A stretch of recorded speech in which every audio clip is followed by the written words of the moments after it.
salawat salam kepada keluarganya, para sahabatnya, para tabi'in dan kita semua selaku umatnya. Semoga kita semua mendapatkan syafaat yang mulahi olehnya. Amin ya Allah ya Rabbal Alamin. Yang terhormat narasumber, terima kasih atas kehadirannya. Tuan-puan semuanya, terima kasih atas kehadirannya. Untuk tema kajian pada siang hari ini yaitu membebaskan diri dari riba alat perbudakan modern.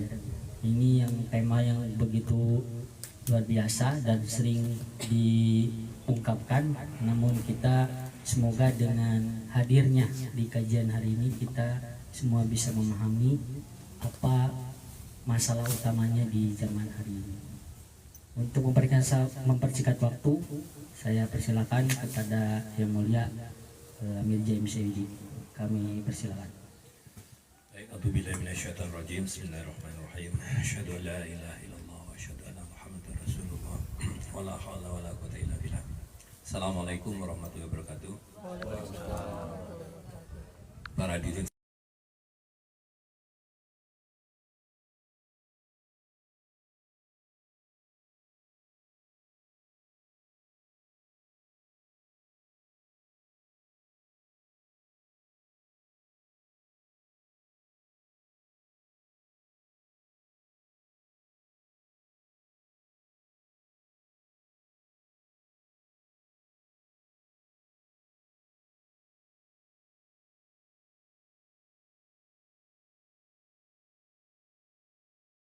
dalam rangka untuk menyelamatkan anak-anak dan cucu kita, karena generasi sesudah kita, generasi cucu dan anak-anak kita mungkin akan menjadi generasi yang sepenuhnya kehilangan kontrol terhadap kehidupannya sendiri. Hari ini kita masih bisa punya ruang untuk memiliki kendali terhadap kehidupan kita. Tapi kalau kita lihat kecenderungan zaman ini, maka generasi anak-anak kita dan cucu kita terlalu jauh untuk bicara sampai 3 generasi yang akan datang. Tapi 2 generasi yang akan datang ini sepenuhnya terancam untuk kehilangan kendali terhadap kehidupan. Sepenuhnya akan tergantung kepada sesuatu yang di luar dirinya. Dan itu maknanya adalah nanti keluarga mereka juga akan dalam keadaan dan posisi yang serupa, kalau tidak lebih buruk. Jadi subtopik kita adalah bahwa riba akan menjadi alat untuk perbudakan, instrumen perbudakan di zaman modern ini, karena sudah semakin nyata bahwa telah beralih ya. Dulu orang melakukan apa yang dikenal sebagai kolonialisme, imperialisme itu melalui senjata, melalui penaklukan secara fisik dengan perang ataupun tidak dengan perang, tapi dengan senjata, dan satu bangsa, satu kaum bisa dikuasai oleh segelintir orang atau oleh satu kaum yang lain. Nah, hari ini sudah semakin nyata, semakin kita lihat bahwa pengendalian atas kehidupan umat manusia itu dilakukan melalui riba, atau lebih spesifiknya adalah hutang dengan riba ya. Jadi ada istilah sekarang governing by debt. Jadi sepenuhnya orang dikendalikan dengan hutang, dan hari ini kita sudah melihat ya, yang akibatnya saja secara langsung ya sudah semakin banyak orang-orang yang melakukan bunuh diri misalnya akibat terjerat oleh hutang berbunga, dan bunuh dirinya sudah sangat tragis dan tidak bisa diterima oleh akal yang sehat, karena tidak lagi bunuh diri atas dirinya sendiri, tapi bunuh diri sudah dengan mengajak istrinya, bahkan mengajak anak-anaknya.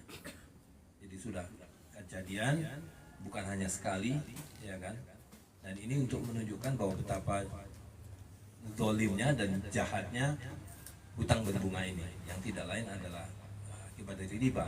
Nah, yang jadi persoalan adalah masyarakat kita hari ini tidak memahami sejauh itu. Mereka hanya merasa bahwa ya ini terjerat hutang, lalu tidak bisa bayar, lalu stres, lalu putus asa, dan kemudian melakukan tindak bunuh diri. Nah, yang harus kita pahami dan kita pahamkan adalah bahwa riba ini berlangsung karena sebuah sistem yang sangat masif. Tapi di sisi yang lain juga bahwa kalau kita memahami bagaimana sistem ini bekerja, maka kita bisa menghindarinya, kita bisa menghentikannya.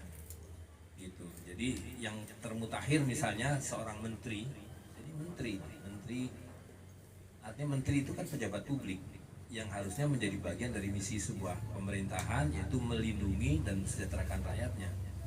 Tapi sekarang para pejabat ini sudah sepenuhnya, mulai dari yang paling tinggi seorang presiden, seorang perdana menteri, sampai kepada pejabat-pejabat paling bawah di operasional itu sudah sepenuhnya menjadi agen dan instrumen sistem riba.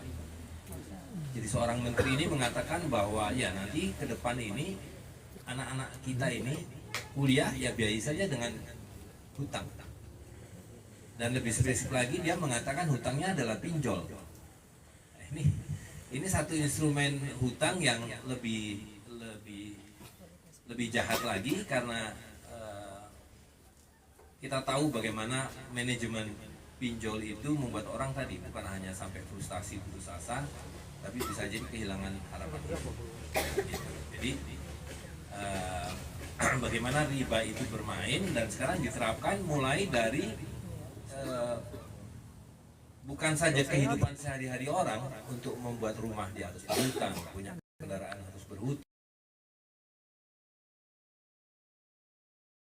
bahkan untuk masa depan seorang anak yang katanya adalah pendidikan ini sebagai route untuk escape dari kemiskinan, jalan keluar dari kemiskinan, sejak awal sekarang dijerat dengan hutang berbunga.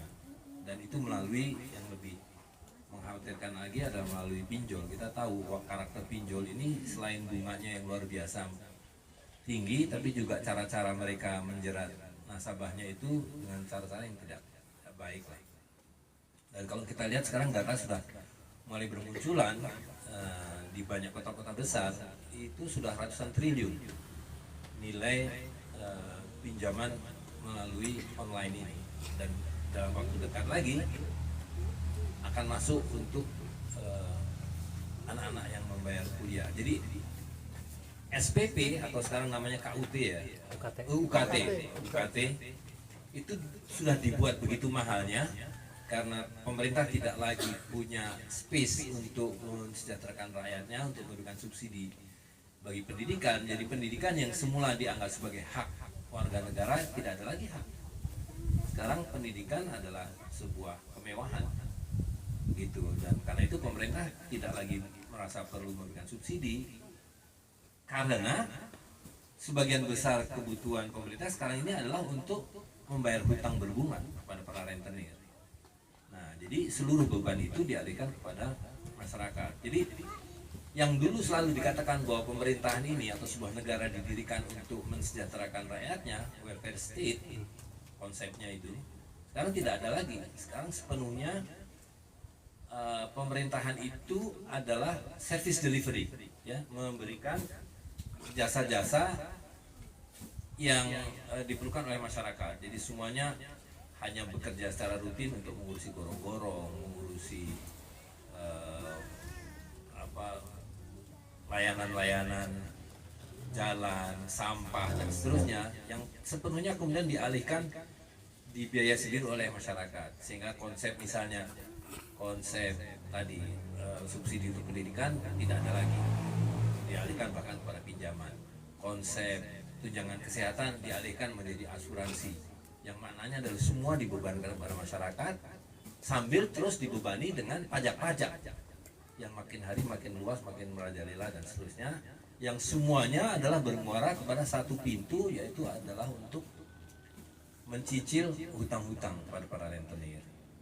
Jadi kalau kita lihat sistem riba ini hari ini sudah berlaku mulai dari tingkat publik, makro, sampai kepada tingkat masyarakat yang sangat mikro, sehingga seluruh beban kehidupan itu dibiayai dari hutang berbunga.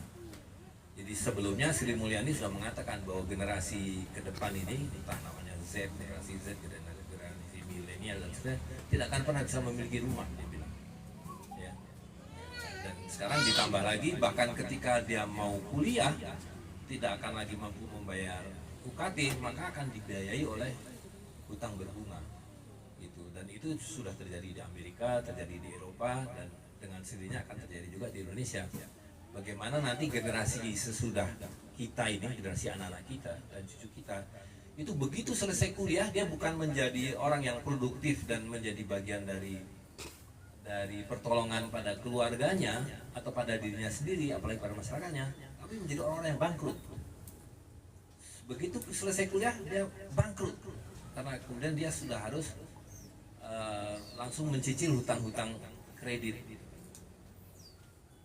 dulu namanya kredit mahasiswa, ya kan? Jadi dimulai dengan bangkrut, bayangkan hidup dimulai dengan kebangkrutan, sudah pasti akan berakhir dengan bangkrutan, gitu. Nah, jadi masyarakat ini, umat Islam ini harus memahami betul bahwa yang namanya riba, yang Allah SWT sangat keras di dalam Al-Quran, bahwa Allah menyatakan perang terhadap riba, dan Rasulullah SAW sudah mengatakan bahwa yang menanggung dosa dari riba itu adalah semua pihak. Paling tidak disebutkan 4 secara spesifik, ya kan? Yang memberikan, yang mengambil, yang menyaksikan, dan yang mengadministrasikan. Nah, sekarang seluruh kehidupan ini adalah bagian dari 4 itu. Apakah Anda yang mengambil, apakah yang memberikan, apakah yang mengadministrasikan, atau yang mengendorse, membiarkan. Jadi kita sudah bergelimang di dalam dosa besar, menyatakan perang terhadap Allah SWT, karena kita semua terlibat dengan riba. Nah, karena itu satu, kita harus memahami bentuk riba di zaman modern ini yang sebenarnya tidak berubah dari zaman jahiliyah, dari zaman dahulu sebelum Islam, bahkan hanya mengalami sofistikasi dan kemudian menjadi sebuah sistem. Nah, jadi itu yang perlu dipahami, dan bahwa semua itu dimulai dari munculnya satu sistem baru yang dulu tidak ada, yaitu sistem uang kertas. Yang menyatu di dalamnya adalah banking system. Dan semua bermula dari situ, ya. Dan kemudian bahkan pemerintah negara yang semula dikonsepkan sebagai welfare state, sebagai satu institusi yang melindungi warga dengan mendapatkan hak monopoli untuk menjaga keamanan dan sebagainya, dengan imbalan, ya rakyat harus dibikin aman dan sejahtera. Dalam kenyataannya hari ini negara dan pemerintah menjadi alat bagi berlangsungnya sistem riba itu sendiri. Gitu. Nah, jadi dengan kata lain, kita tidak bisa mengandalkan pemerintah, kita tidak bisa mengandalkan negara. Jadi kita harus memahami betul bagaimana sistem riba ini bekerja dalam sebuah mekanisme, ya, dimulai dari uang kertas, banking, hutang berbunga, yang kemudian menjadi hutang publik dan seterusnya, lari kepada perpajakan dan seluruh instrumen yang membuat rakyat kehilangan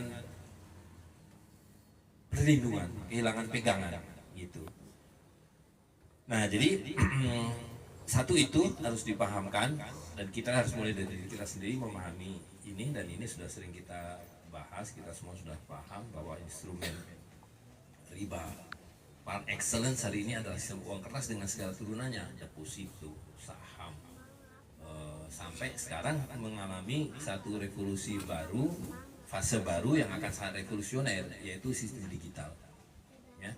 Nah, di sistem digital ini, digital currency ini, dengan nanti seluruh instrumen turunannya akan sepenuhnya membuat kita bukan hanya tidak bisa mengendalikan kehidupan kita, tapi dimulai dari bahkan yang paling basic, kita tidak bisa mengendalikan hasil jerih payah kita tidak bisa mengendalikan harta kita. Secara spesifik, kita tidak bisa lagi mengendalikan apa yang disebut uang, mata uang, karena mata uang itu begitu dia menjadi digital currency, maka dia menjadi sebuah program. Jadi mereka yang mengatakan bahwa ini adalah mata uang yang sah, yang lain tidak sah, itu bisa mengatakan bahwa mata uang ini hanya berlaku 3 bulan. Kalau 3 bulan tidak Anda habiskan, hangus. Bisa begitu. Atau ini hanya berlaku untuk di toko A, B, C, D, E. Di toko yang lain tidak berlaku. Ya kan seperti sekarang aja, ada yang menerima X, ada yang menerima Y, ada yang menerima Z, uang-uang digital yang itu pun belum merupakan digital currency. Sekarang ini baru merupakan uang elektronik, yang mana basisnya masih sama, uang kertas, uang fiat.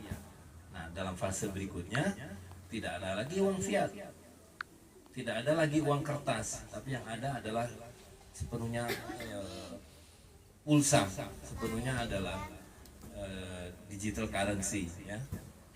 Nah, jadi ini adalah bukan sekedar ancaman, tapi ini adalah realitas hidup yang akan segera berlangsung. Nah, jadi itu yang saya ingin sampaikan, bahwa kita harus mengantisipasi itu dan kita harus memulai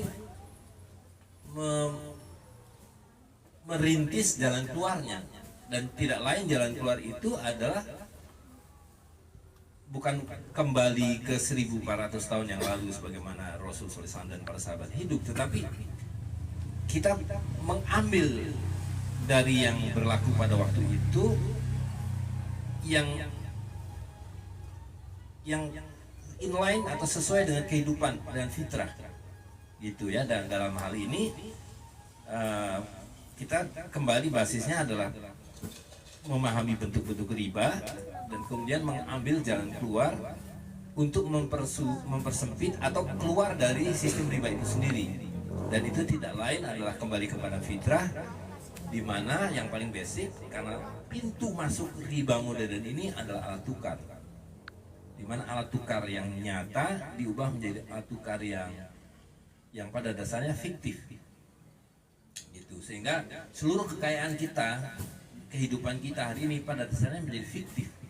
Nah, ketika kita mengatakan bahwa harga kambing ini adalah 2 juta rupiah, kambing itu kemudian menjadi fiktif, karena 2 juta rupiah ini tidak ada wujudnya, tidak ada realitasnya, dan tidak ada nilainya kecuali keyakinan.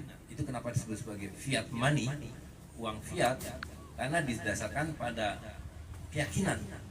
Nah, tetapi keyakinan ini adalah keyakinan yang diciptakan, keyakinan yang hasil manipulasi dari proses yang panjang, sehingga seolah-olah ini menjadi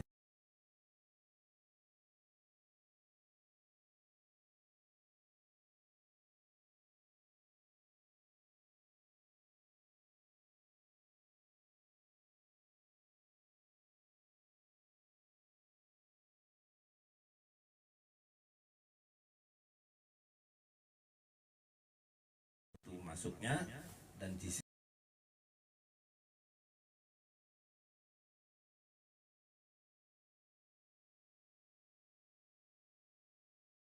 masuknya, dan disitulah jalan keluar kita, yaitu mengembalikan alat tukar fitrah gitu ya. Dan kalau kita bicara dinar emas dan dirham perak dan fulus tembaga, maka itu adalah satu bentuk yang paling universal. Tidak berarti bahwa kita harus sepenuhnya pada emas, perak, dan tembaga, tapi intinya adalah bagaimana alat tukar itu berlaku secara redo sama redo, ya, artinya dipilih secara fitrah, kemudian betul-betul mempunyai nilai yang nyata, dan kemudian dipertukarkan secara kontan. Nah, ini berkebalikan sepenuhnya semuanya dengan model riba modern, di mana alat tukar itu tidak nyata, ditransaksikan secara tidak kontan, dan kemudian diberi tambahan atau bunga, ya. Kalau tidak berupa bunga, tambahan waktu atau penundaan yang juga berimplikasi kepada kerugian di satu pihak dan keuntungan di pihak yang lain, dan kemudian itu disistematisasi menjadi apa yang dikenal sebagai banking system, di mana riba itu kemudian menggelembung dan merajalela gitu. Nah, jadi apa yang kita lakukan hari ini dengan mengenalkan kembali dinar emas, dirham perak, dan fulus tembaga, sebetulnya yang kita perjuangkan adalah kebebasan memilih alat tukar di satu sisi, dan kebebasan memilih alat tukar itu adalah alat tukar yang dipilih secara sukarela dan punya nilai dan dibayarkan secara kontan gitu. Jadi ini yang perlu kita pahamkan, bahwa alat tukar yang fiktif dan dibayarkan secara tertunda dan kemudian ditambahkan bunga, ini adalah awal dari segala problematika kehidupan yang nanti akan diwujudkan secara digital, dan sepenuhnya kita akan menjadi objek dari pengendalian oleh segelintir orang gitu ya.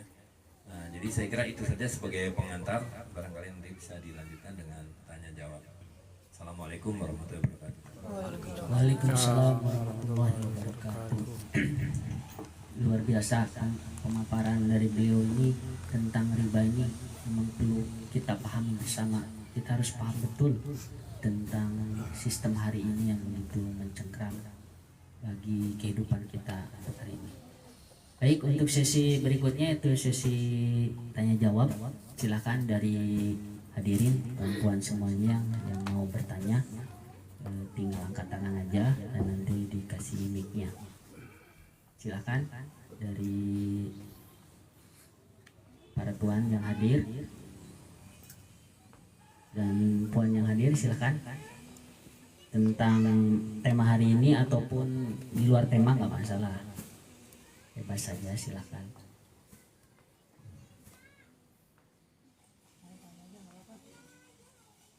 Ada? Dari netizen ada nggak? Netizen, dari netizen mungkin ada nggak? Belum ada ini. Belum ada juga.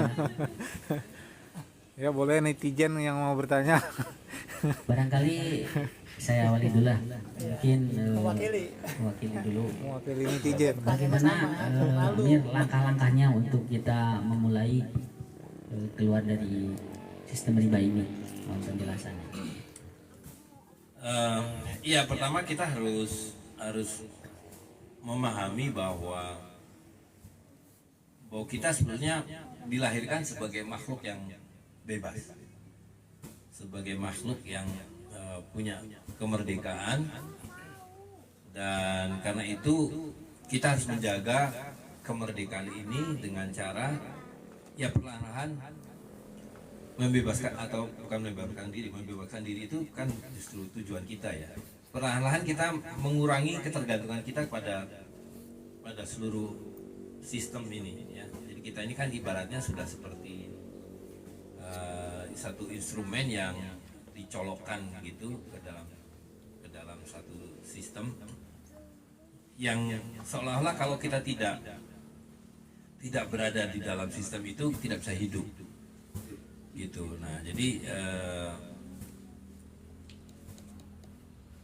kita harus mulai melihat ini bukan lagi sebagai masalah personal ya. Jadi sepanjang kita menganggap ini sebagai masalah individual, sebagai masalah personal, maka ya kita akan mentok gitu, kembali kepada situasi di mana kita tidak bisa berbuat apa-apa karena sistem ini membuat kita merasa lumpuh, merasa tidak bisa punya jalan keluar. Nah, karena itu harus mulai ya berjamaah, kalau kita mau menggunakan istilah itu ya. Kita harus hidup secara sosial, kita harus hidup secara bersama-sama untuk menyelesaikan masalah yang seolah-olah personal itu secara sosial. Jadi misalnya begini.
lakukan, yaitu kita mulai harus mengurangi ketergantungan kita pada kehidupan yang sudah begitu mencengkram, yaitu kehidupan di kota-kota besar. Jadi sehari ini kita ada di Karangtengah di Sentul ini misalnya, ini adalah tempat yang bisa menjadi tempat yang agak memadai untuk kita keluar dari ketergantungan pada sistem. Jadi kita mulai bertanam, jadi kita berkelompok, kemudian mulai bertanam, berproduksi, dan kemudian bertransaksi dengan pilihan-pilihan yang lebih merdeka, lebih bebas. Gitu. Saya kira itu jawaban secara umum, karena tidak ada jawaban instan. Ya kalau Anda mau jawaban instan, ya Anda pasti mentok, karena Anda akan terbentur pada realitas seolah ini adalah persoalan individual. Dan begitu kita menganggap ini masalah individual, kita akan mentok, maju kena, mundur kena, kiri kena, kanan kena gitu. Tapi kalau kita berkomunitas, perlahan-lahan kita bisa membuat kesepakatan sendiri, kita bisa membuat cara-cara yang tidak sepenuhnya tergantung kepada sistem ini. Saya kira demikian. Baik, terima kasih jawabannya Amir. Alhamdulillah. Jadi poin pentingnya kita untuk keluar dari sistem yang begitu mencekram hari ini, yaitu dengan berjamaah dan tentu dilakukannya dengan perlahan-lahan, step by step. Jadi tidak bisa salabim. Baik, untuk selanjutnya ada pertanyaan dari siapa? Oh, dari Angga. Silakan.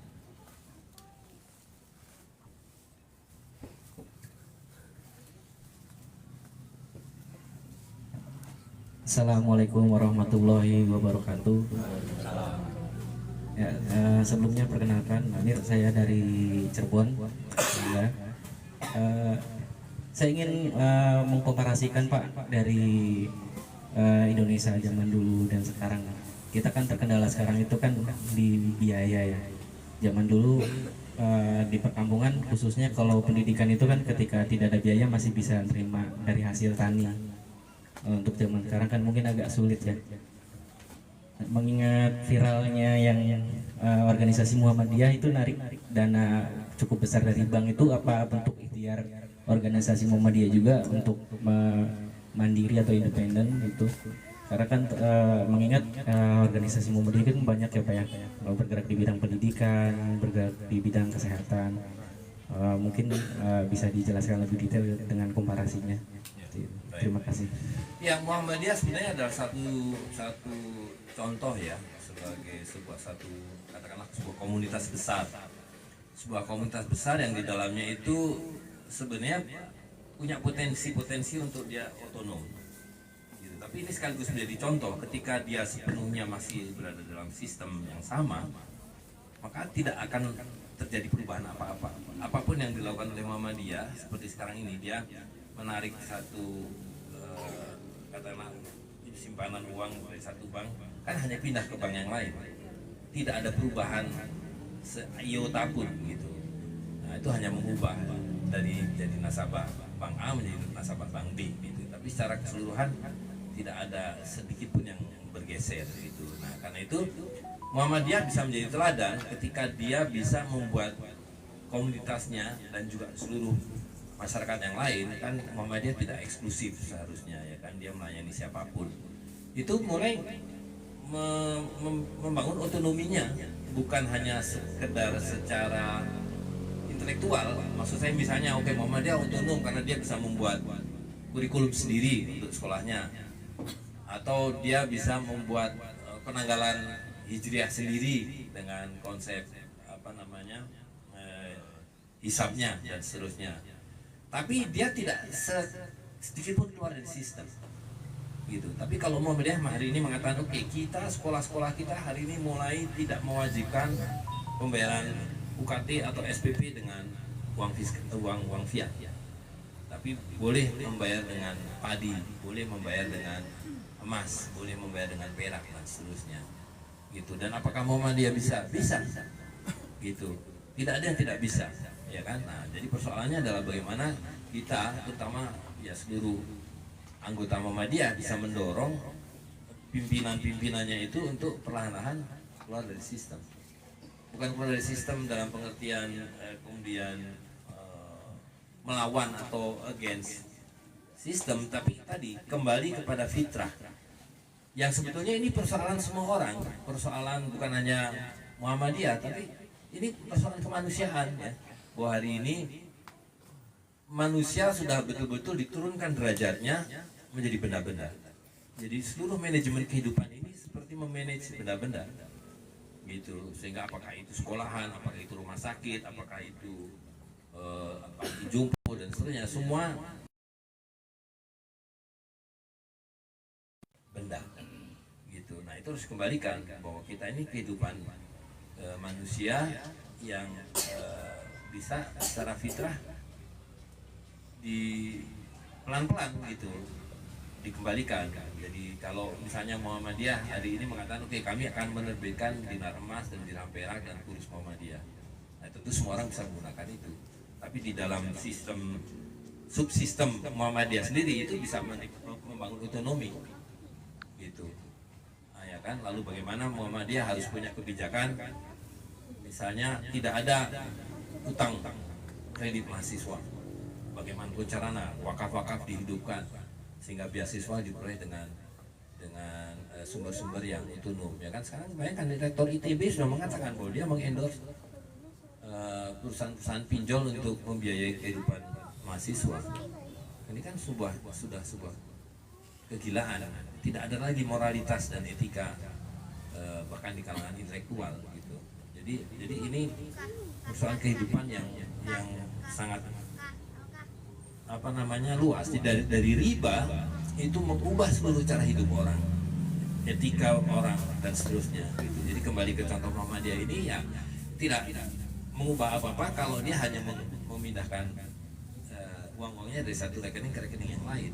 Tapi Muhammadiyah harus mulai membangun otonomi gitu. Dan juga misalnya di rumah sakitnya dia harus mulai menghidupkan tibu nabawi.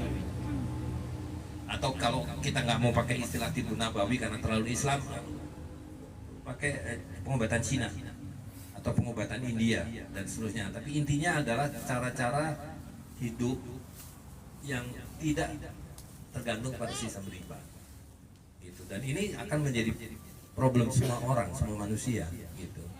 Saya kira demikian.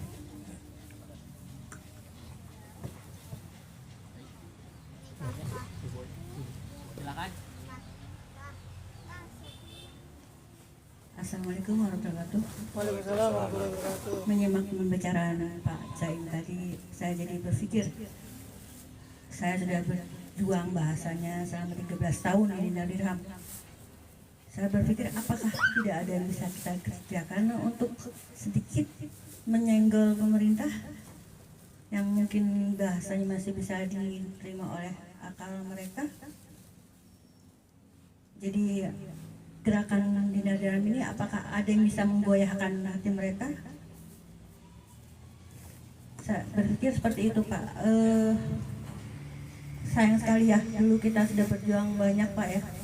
Sudah maju sedikit demi sedikit tapi terus terampas. Dan kita sekarang berjuang lagi dari nol lagi. Saya sedih sudah Pak.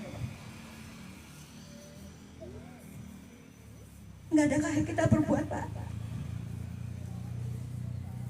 agar Nabi bisa dikenal banyak orang? Terima kasih. Ya baik ya. Jadi saya rasa yang kita lakukan ini ya tinggal kita tularkan gitu ya. Jadi kita tidak boleh merasa bosan dan tidak boleh merasa capek gitu ya. Dan justru sekarang ini kita harus merasa seperti habis mendapatkan multivitamin yang luar biasa. Jadi kalau kita ingat ya kasus pasar muamalah itu memberikan satu kepastian hukum yang luar biasa yang selama ini kita nantikan, kita cari gitu ya. Bahwa sekarang ada legalitas yang sudah sampai kepada Mahkamah Agung yang mengatakan bahwa penggunaan dinar, dirham dan fulus itu tidak melanggar undang-undang apapun karena ini kehidupan fitrah.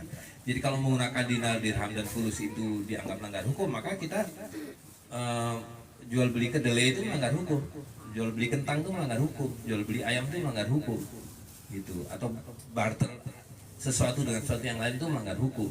Nah itu sesuatu yang tidak mungkin gitu. Jadi dari awal sebenarnya kita sudah paham bahwa penggunaan dinar dirham itu tidak melanggar hukum negara apapun gitu ya. Nah, tetapi selama kita belum mendapatkan kepastian seperti kasus muamalah itu kan tidak ada kepastian hukum. Nah, sekarang dengan adanya keputusan Mahkamah Agung itu sudah ada kepastian hukum gitu ya. Nah, jadi harusnya kita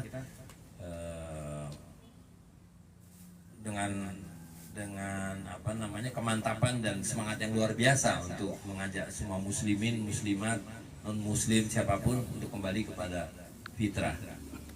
Sekali lagi bahwa yang kita perjuangkan itu kan bukan emas dan perak ansih, tapi adalah kebebasan membelah tukar atau lebih adalah kehidupan fitrah, kehidupan yang manusiawi gitu. Nah, kalau pertanyaan kemudian adalah apakah kita bisa berharap kepada pemerintah untuk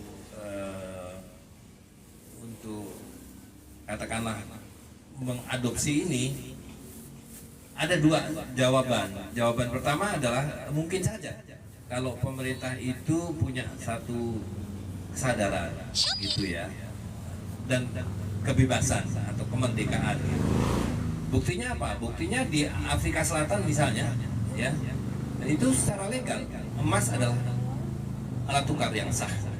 Itu satu-satunya di dunia ini yang secara legal mengatakan bahwa koin emas adalah legal tender gitu. Nah, yang serupa dengan itu di Amerika Serikat. Di Amerika Serikat itu sampai beberapa tahun yang lalu paling tidak ada 12 negara bagian yang sudah menyatakan bahwa koin emas dan koin perak itu adalah legal tender, tapi sukarela, tidak wajib gitu. Kalau legal tender dalam pengertian seperti yang diadopsi uang fiat dan bahkan Krugeran itu kan wajib diterima. Kalau ada orang mau membayar nggak boleh ditolak. Tapi di Amerika itu koin emas dan koin perak dinyatakan kembali sebagai alat tukar, tapi sukarela gitu. Nah, kemungkinan yang kedua adalah kalau kita melihat bahwa pemerintahan hari ini kan sepenuhnya tadi menjadi instrumen dari sistem riba ini gitu, dan karena itu ya kita tidak bisa berharap gitu. Karena hari ini kan kalau kita mau lebih mendasar lagi, pemerintah ini kan sepenuhnya tidak otonom, tidak independen. Karena apa? Karena hidupnya dibiayai oleh kelompok lain, yaitu bankers class gitu. Nah, sedangkan kehidupan fitrah itu adalah cara hidup yang dibunuh oleh para bankir. Karena para bankir tidak akan bisa punya kehidupan. Artinya gini, semakin banyak bank, semakin menderita masyarakat. Sebaliknya, kalau semakin independen masyarakat, akan semakin sedikit bank. Jadi kalau kita lihat sejarah bagaimana munculnya kredit rumah tangga. Dulu kredit itu kan hanya untuk produksi. Kredit itu tadi semula adalah kredit yang diberikan untuk modal, tapi kemudian merambah kepada cara hidup untuk beli motor, beli rumah, beli segala macam. Nah, itu dimulai oleh perusahaan mesin jahit namanya Singer. Ya, jadi kalau kita ingat bagaimana kredit rumah tangga itu, kredit konsumsi itu muncul adalah ketika perusahaan mesin jahit kemudian membuat satu lifestyle bahwa punya mesin jahit itu adalah satu kemewahan. Seperti pernah satu periode di mana orang yang punya TV itu adalah naik kelas, ya kan? Nah, tapi mesin jahit ini dibuat sedemikian rupa tidak bisa dibeli secara tunai. Diciptakanlah dengan kredit. Begitu juga kemudian TV dikredit, kulkas dikredit, yang semua menjadi simbol status, gitu ya kan? Dan hari ini pun begitu. Nah, tapi hari ini tidak lagi sekedar untuk mendapatkan simbol status orang berhutang, tapi untuk hidup, untuk sekolah, untuk bayar rumah sakit, untuk punya rumah, untuk punya kendaraan, semua harus dibiayai dengan hutang, governing by debt. Nah, ini sudah bukan satu kehidupan yang wajar dan harus ditolak. Semua manusia harus menolak kehidupan yang demikian ini. Nah, persoalannya tadi, kalau pertanyaannya bisakah kita mengandalkan pemerintah? Pemerintah menjadi bagian dari instrumen sistem riba ini. Jadi kantor kelurahan itu hari ini fungsinya bukan melayani masyarakat, bukan untuk keperluan warga, tapi dia menjadi kantor yang memastikan bahwa PBB dan pajak-pajak yang lain dilunasi apa tidak. Gitu.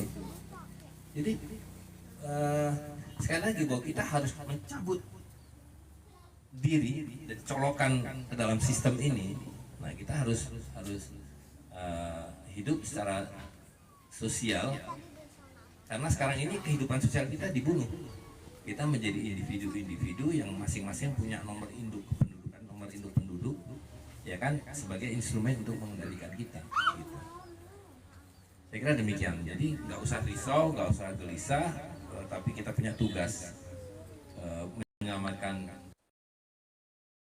itu memberikan makna di situ tuh. Ku anfusakum wa ahlikum naro, ya kan? Jagalah dirimu dan keluargamu dari api neraka. Ya, jagalah dirimu dan keluargamu dari cengkraman riba. Gitu. Itu demikian.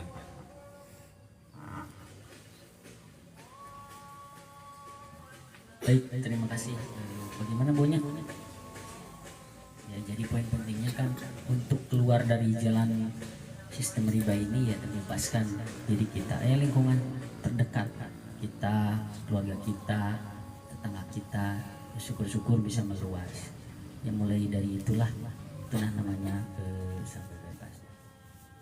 Mungkin untuk kajian dicukupkan sekian dulu karena udah masuk waktu zuhur. Ya, mudah-mudahan apa yang disampaikan oleh narasumber Amir James MD bisa kita dipahami bersama, dan kesimpulannya bahwa kita tidak usah putus asa, maka berusaha untuk memperbaiki diri kita dari sistem riba ini secara step by step. Mungkin sebelum ditutup ada tambahan ya, mungkin ini juga perlu diketahui oleh tuan-tuan semuanya bahwa beliau ini adalah saksi ahli waktu Amir Jaim sidangkan dan beliaulah yang salah satu yang memperkuat sehingga kasus Amir Jaim bisa bebas murni di pengadilan Depok, yaitu Dr. Noman Holis. Kepada beliau saya persilakan. Baik. Assalamualaikum warahmatullahi wabarakatuh. Jadi tadi nyambung dari tentang bagian Muhammadiyah, misalnya kampus Muhammadiyah itu, saya di kantor punya teman akrab orang Muhammadiyah, jadi tahu misalnya di Universitas Muhammadiyah yang ada di timur itu menerima UKT dengan hasil pertanian ya, jadi nyambung tadi yang disampaikan beda itu. Kemudian juga waktu saya bulan lalu ke Tidore, itu pesantren ada yang menerima SPP-nya dengan hasil pertanian gitu. Jadi kan kita pahami bahwa kita sebagai muslim yang kitab sucinya Al-Quran itu, Quran itu bukan hanya petunjuk bagi muslim saja, tetapi bagi seluruh manusia gitu. Sekarang kita kan ngajak sholat kepada non-muslim kan itu tidak kena, tapi beda dengan urusan riba ini ya. Bisa kita bicara, tadi Amir Jaim menyampaikan seluk-beluk dan semakin bahayanya sistem ini, ya salah satu solusinya misalnya ketika UKT dengan hasil pertanian dan sebagainya, itu udah linas tanpa. Sekarang terkait posisi kita di pemerintah ya, saya kan PNS sudah 21 tahun. Jadi semula juga kita ini kan semula nih gabung di sini pakai logika masing-masing. Saya juga dulu kalau mau disebut pengangguran ya. Dulu saya punya pandangan yang bisa menyebarkan gerakan penggunaan dinar dirham ini mesti anak-anak orang kaya. Nggak seperti saya yang latarnya pas-pasan gitu, dulu begitu. Tapi nggak, kita jalani saja gitu. Dan saya waktu itu tidak terbayang 21 tahun lalu akan jadi PNS. Bahkan saya ngundang Amir Jaim aja sudah jadi narasumber ya Amir ya di Kemenang beberapa kali. Dan secara pribadi saya sudah menyampaikan ke Menteri Agama waktu waktu tahun 2006 itu Pak Mahfud Basuni berhadapan begini. Jadi waktu itu ada semacam press release ya antara Menteri Agama dan seluruh eselon 1 dengan jajaran wartawan. Nah saya waktu itu walaupun di Kementerian Agama duduknya di jajaran wartawan. Waktu itu Amir Daim tahun 2006 itu pesan ke saya, bisa tidak ditanyakan ke Pak Menteri, itu pesan dari Bu Yoyo Yusro, anggota DPR kan waktu itu. Bagaimana misalnya ONH ini bisa dengan dinar? Saya tadi kan bulu kuduk saya itu merinding. Bawahan kan gimana dicepat ngomong depan menteri. Tapi karena yang minta Amir Daim saya sampaikan, walaupun ngiru kuduk gitu. Saya sampaikan ke Pak Menteri, ke Pak Mahfud Basuni, Pak Menteri, ini kan ONH ini semakin mahal semakin. Sementara sistem keuangan dunia ini kan semakin membuat rupiah ini semakin lemah, kan gitu ya saya sampaikan. Bagaimana kalau ONH ini dengan dinar, kan gitu ya basisnya itu. Pak Mahfud Basuni itu mengerti, siap cuma yang hidup sekarang pasti mengerti ini sistem keuangan ini tidak adil ya. Pak Mahfud juga bilang begitu. Cuma ada tambahan dari Pak Mahfud, ya cuma kalau pakai dinar masih sulit gitu. Secara keilmuan, yang punya ilmu kan Allah ya, kita sedikit, kita dapat sedikit. Saya diharap tanggung jawab saya udah saya sampaikan. Itu udah ke Pak Mahfud udah disampaikan. Nah karena itu kita jalani saja. Saya tidak tahu dalam perkembangannya misalnya waktu jadi saksi ahli Amir Daim ya tahun 2021. Jadi semua ada saja apa yang di luar dugaan atau yang disebut keberuntungan itu ya. Itu kan waktu saya jadi saksi ahli, sebelum saya datang ke pengadilan, hari itu mestinya saya tuh jadi narasumber, ada kegiatan lain. Saya izin ke atasannya, ke Pak Kapus, ke Pak Kapus, saya nanti menjadi narasumbernya itu di kantor ya. Mungkin berhalangan dengan yang lain.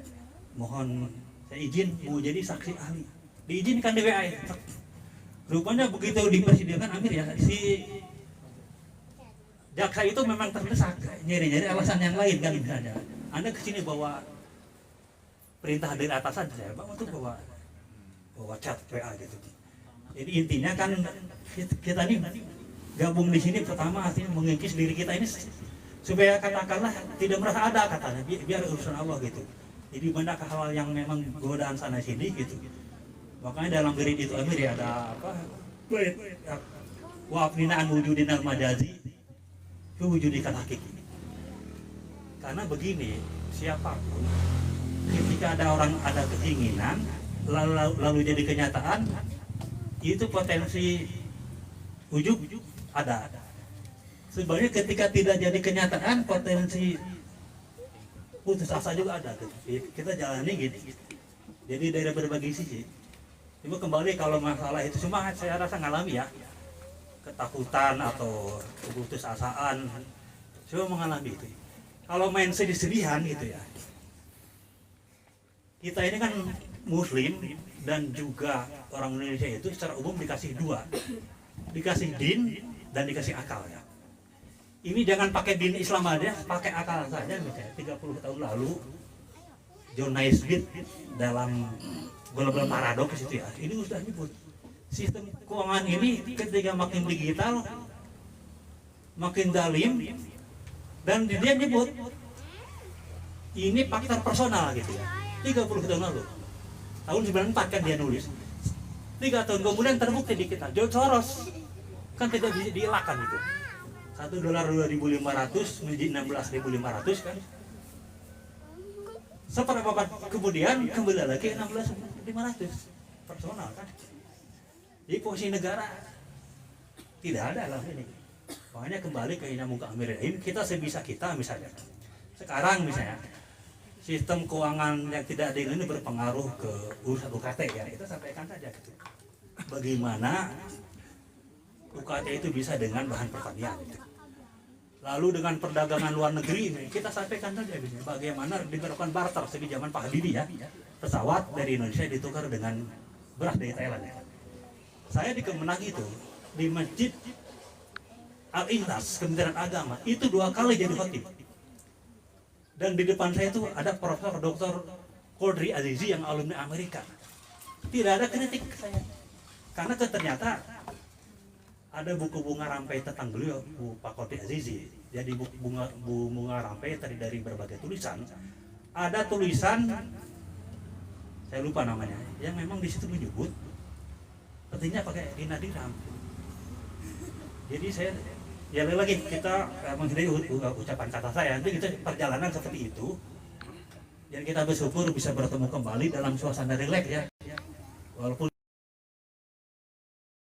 tadi datang di Indomie telur dan sebagainya. Ya itu bagian perjalanan gitu ya. Ya hakikatnya kalau ngitung-ngitung ya akhirnya kita hadir di pengadilan kan kita nyebut kata Allah sekarang dengan waktu di pengadilan dapat ancaman penjara, dapat ancaman PNS berhenti itu kan lain. Padahal sama-sama nyebut Allah ya gitu. Nabi Musa nyebut Allah, orang munafik nyebut Allah, katanya kan sama, cuma getaran dan jalan keluarnya berbeda gitu. Jadi demikian mudah-mudahan ini kita semakin diberkahi dan jamaah kita semakin diperluas. Demikian, assalamualaikum warahmatullahi wabarakatuh. Waalaikumsalam warahmatullahi wabarakatuh. Terima kasih Pak Wajir Norman yang menambahkan energi baru bagi kita semua. Yang penting, poin penting kita tetap bersemangat, beristiqomah, dan suatu ketika Amir Rizal pernah mengatakan bahwa ada 3 langkah untuk memudahkan kita untuk menjadi jalan keluar, yaitu pertama, ikutilah cara Nabi Musa, yang kedua, ikutilah cara Nabi Ibrahim, dan yang ketiga yaitu Ashabul Kahfi. Kita harus menghadirkan 3 cara itu di zaman ini. Demikian kajian pada siang hari ini dan dilangsungkan di tempat yang begitu luar biasa, yaitu Mawakar Sentul. Ya, semoga kita semua diberikan kesehatan, keberkahan, dan panjang umur untuk menjalani perjuangan ini untuk menegakkan kembali yang hak sehingga yang batil bisa musnah. Tutup dengan baca alhamdulillah dan Fatihah bersama. Alhamdulillahirrahmanirrahim. Bismillahirrahmanirrahim. A'udzubillahi minasyaitonirrajim. Bismillahirrahmanirrahim. Alhamdulillahirrahmanirrahim. Ar-Rahmanirrahim. Maliki yaumiddin.